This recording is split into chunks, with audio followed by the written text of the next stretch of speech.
ऊंची ऊंची नरा हो बाबा चंदनवा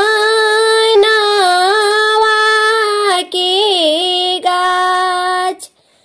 अरे ताही तारे कावना हो बरुआ करे आसनान। अरे ताही तारा कावना हो बरुआ करे आसनान। करे आसनावाए बरुआ काने फेरे हाथ। अरे बिनु रे जाने हुआ के बाबाजी नाही शोभे कान। अरे बिनु रे जाने हुआ के बाबाजी नाही शोभे कान। अरे कैसे में बैठबे बाबाजी फूफा लोग के साथ। अरे यारे बरुआ कवन बरुआ तू तो काहे आगुता।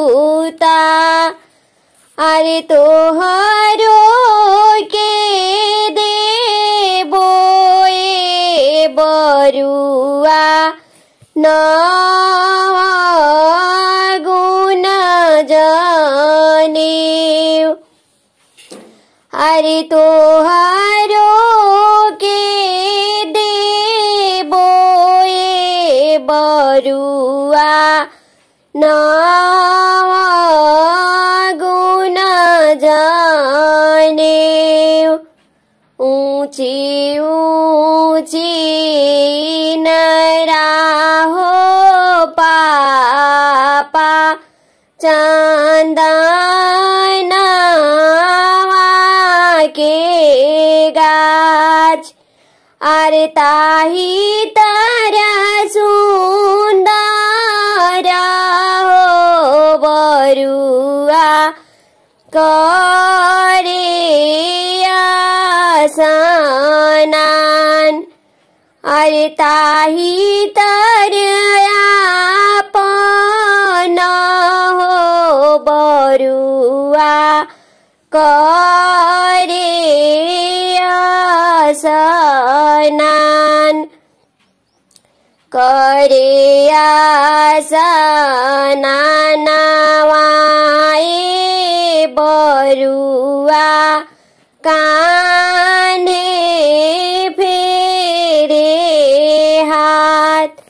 अरे बिनु रे जाने हुआ के पापाजी नाही शोभे कान। अरे कैसे बैठबे पापाजी जीजा लोग के साथ।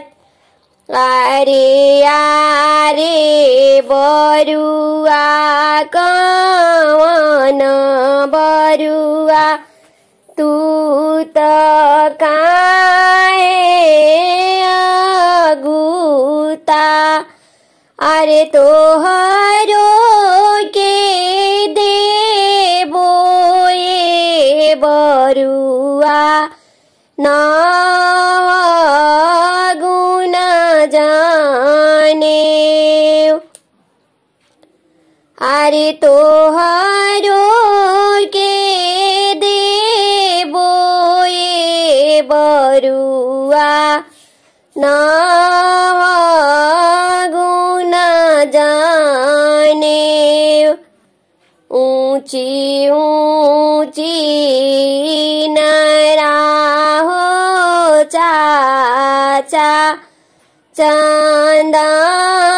चंदनवा के गाछ ऊंची ऊंची नरा हो भैया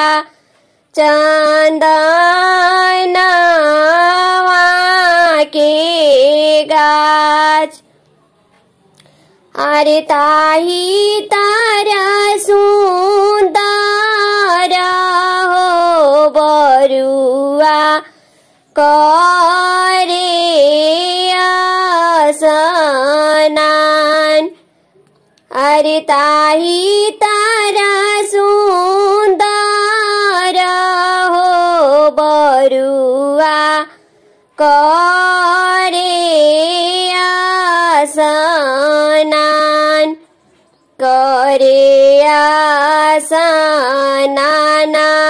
स्नानवाए बरुआ काने फेरे हाथ अरे बिनु रे जाने हुआ के चाचा जी नाई शोभे कान अरे बिनु रे जाने हुआ के भैया जी नाई शोभे कान अरे कई से